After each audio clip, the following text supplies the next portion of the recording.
우리 정부가 국제기구를 통해서 북한 취약계층을 위해서 800만 달러, 우리 돈으로 90억 원을 지원하기로 했습니다. 검토하고 있는데 사실상 방침은 정해진 것으로 보입니다.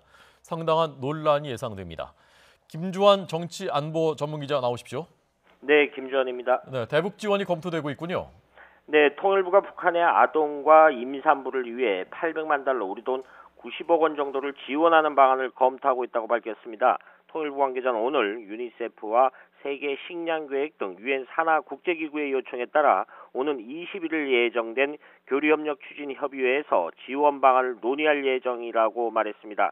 구체적으로 세계 식량 지원을 통해 아동과 임산부 대상 영양 강화 사업에 450만 달러, 유니세프 아동 임산부 대상 백신과 필수 의약품 그리고 영양실조 치료제 사업에 350만 달러를 공여하는 방안입니다. 통일부 당국자는 구체적인 지원 내역과 추진 시기는 남북관계 상황 등 제반 여건을 종합적으로 고려해 결정할 것이라고 말했습니다.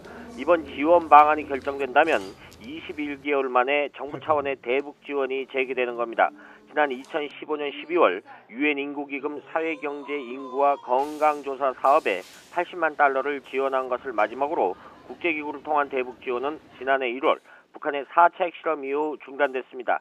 통일부는 북한의 6차 핵실험 등 도발이 이어지고 있지만 대북 인도적 지원은 정치적 상황과 관계없이 적극적으로 추진한다는 방침입니다.